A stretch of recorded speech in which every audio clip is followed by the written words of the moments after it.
As you can see, magaya yung mata ko. Parang kinagat na ipis. Baka magtaka lang kayo. Buong vlog yung papansin yan. Tagal mo. Baka niya parang sa baba. Yung walang to. Tara. Bye pa. Bye. Love you. Pinak. So guys, alis tayo ngayon. Pupunta tayo ng BGC, mag-ayos ng mga papers, mga IDs, SSS. Para, yun nga, we're planning to invest sa, hindi ko rin alam kung saan, hindi tayo ulit nagsasuggest. And then after that, diretso tayo ng Antipolo. We'll check yung lupa na nabili natin. Last year pa yun eh, so parang 1 year namin pinapuntahan. Baka kasi, yun nga, may tumira na. Tsaka syempre, para maumpisa na ulit yung plano na maipatay yung Mavs house. So na-excite ako niyan.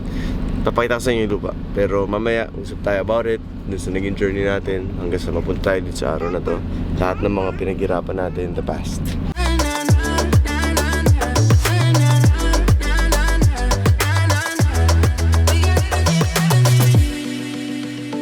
So guys, nandito tayo sa SM Ora.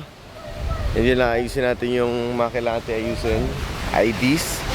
And then after this one, diretso tayo sa Antipolo katulad ng sinabi ko sa inyo. Sorry guys, medyo bangag pa ako kasi kagabi galing kami ng grass. Tapos hindi kami nakauwi ng maaga. So parang 2 hours pa ng tulog ko. Mamagay yung mata ko. So ayusin lang muna natin to. And then balitaan ko kayo mamaya kung ano yung mga... Actually hindi ko talaga alam kung bakit. Kasi si Tita Yoli, siya yung may gusto, of course. Siya yung mas marami experience. So, subukan natin. Nanood ako vlog niya. Ay, thank you, thank you. Nakakita ko maglaro ito. Si Kite. Hindi niya Si Kit. si Kit pa yan. Oo. Tsaka si Clyde. Mm. Nanood ako, man. Idol. Thank you. Idol, thank Sa you. email namin sa Thank you. Thank you. Thank you. Ano ba yung mga ayusin natin? Yan. SSS PhilHealth. SSS Pag-ibig PhilHealth. Tatlo? Yung tagal ano natin matapos? dito. mas maikse. Gusto niyo unahin yan? Andiyan ka na pala. Andito pala si Coach Jake. Sama natin. Hindi kasi hindi ko talaga kaya mag-drive. Sobrang puyat na puyat ako. So buti pwede si Jake kasi baka yun nga antokin tayo sa biyahe. Tsaka yun nga, ayoko talaga yung mga ganito lakad. Tignan nyo naman yung pillow. Inform lang pala ha, sa lawyer. Yung pila, SSS, Pag-ibig pa pala, tapos ano? PhilHealth. Tatlo pa pala ayusin namin. So matinding pilahan yun na talagang antok na ako. Ayoko ng mga ganito. Alam ni Awi yan, di ba ba? Wala akong choice. Kung nagalit si Awi, wala tayong choice.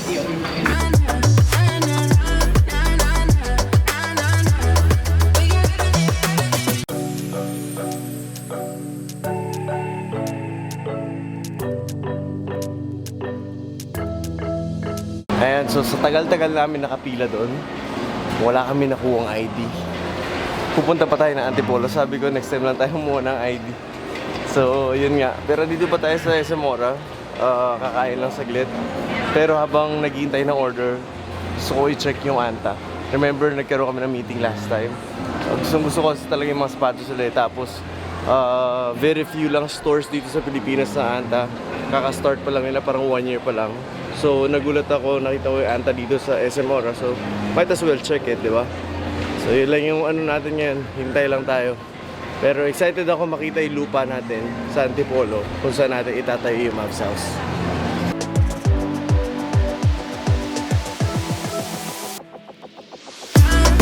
Ayan, so binigyan tayo ng token ni Sir ninyo? Sir Yuki dito sa Anta. Siya rin yung nakita natin nung nandun tayo sa Anta sa Mega Mall. So binigyan tayo ng token na baller. Si Jake din meron. Ayan yung white. Si Bogs din. Ayan yung black. And one thing na nagustuhan ko talaga about sa Anta is yung originality nila when it comes to design. Kasi for me, nakikita ko yung may sarili silang design eh. Pag nakita mo, alam mo Anta talaga yun. And katulad nung pagdating naman sa prices, ang mura. Hindi naman lahat, pero for example, these shoes, alam ko yung performance nito kasi si Saito, ganito yung sapatos niya, anta rin. So, nagulat ako sa presyo, it's 1,700. Kita nyo naman nung nag-slow mo ako kanina. Pero yung performance niya, sobrang ganda. Sobrang worth it. Kaya, andito yan. So, yun lang. Pabalik na ako doon, pero pinakita ng ating store. And, na-attract talaga yung attention ko. Kasi di ba last time, may meeting tayo with Ma'am China. Siya yung parang marketing head ng Anta na naka-meeting natin. Pero, wala pa naman, di pa naman nagpo-push through. Natuwa lang ako na, yun nga, meron tayong ibang options when it comes to basketball shoes na mas mura and still andun yung quality, hindi nawawala. How are you? Wala pa yung food na. Tiyol, tara na, halisa tayo. Huwag na tayo muna ID. Babalik na lang tayo. Oo, Tiyol. Sabi ko nga dun sa North. Okay, this.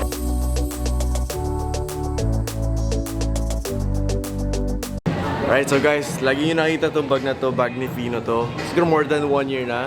Nagbigay nito si Sir Jonathan, he's from Hawaii. Sir, thank you so much. Sobrang na-maximize namin itong bag na to talaga. As in, favorite ni Awi to na bag kasi sobrang andali. Yun nga lang, kailangan na mas malaking space kasi mas dumadami yung gamit ni Fino. So, itong bag na to magre-retire na. Pero hindi namin ito iwawala, itatago natin ito. Again, sir, thank you. Ito na yung bagong bag ni Fino ngayon.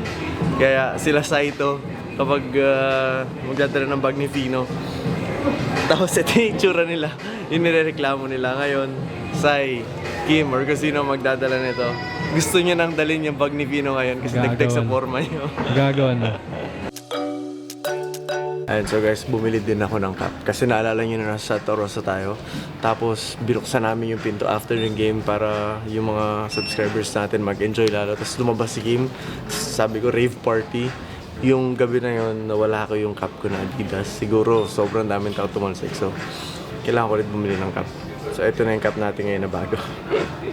Thank you pala kay Christian. Pinahiram niya ako ng cup niya. Kaya lang yun nga, babalik natin siya madumihin pag puti. So, bagong cup. Duck. Oh, sino magbubuhat ng Ako na. Ako na. Dati ayaw mo nagbubuhat ng Bagnifino. Gusto mo. Ayos ba yung pinamili ko? Stapler pa yung pan eh. Kaya natin ito yung regalo.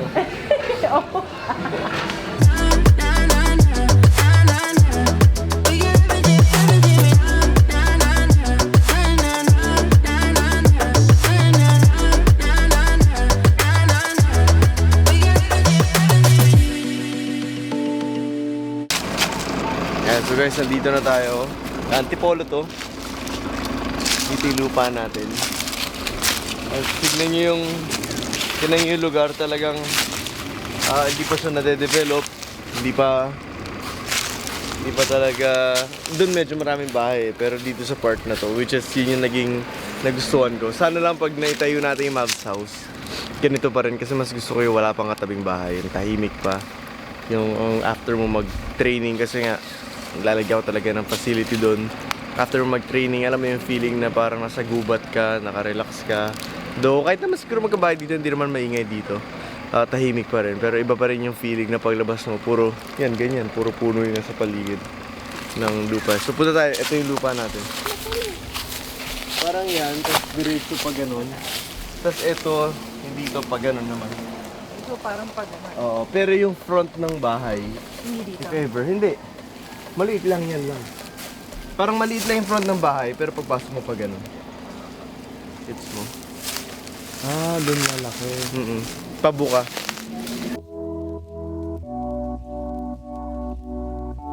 Ito po kami.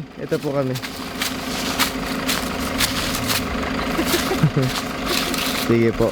Ayan, so pumunta rin dito si Tito Tita, parents ni Awi kasi siguro may plan din sila na kumuha dito ng lupa pero sobrang tahimik dito, sobrang ganda.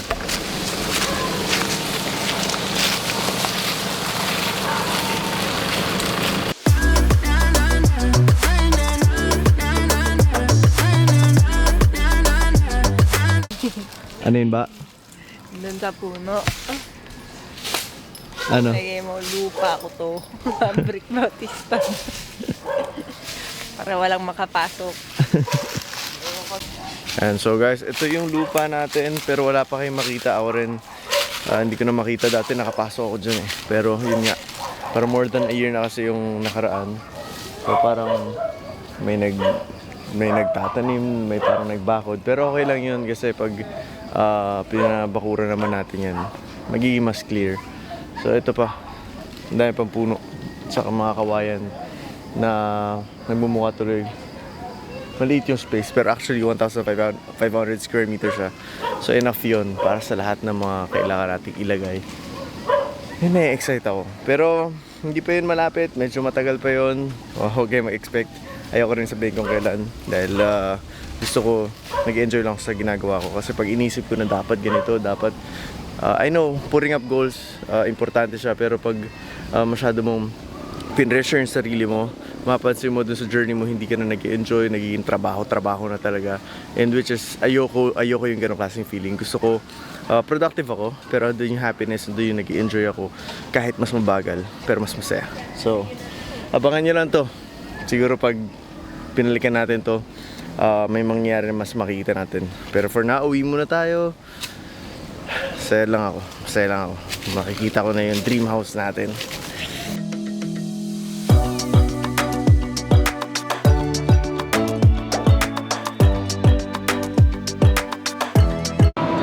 May kasama ka sa vlog, oh.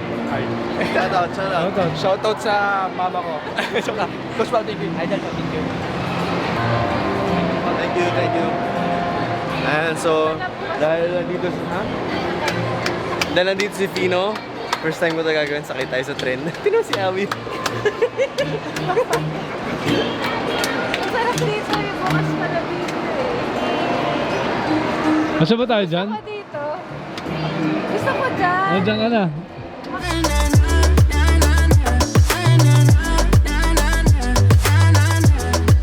And kung kailan may anak namin, saka tayo sumakay dito. Tapos na. Tapos na. Yay!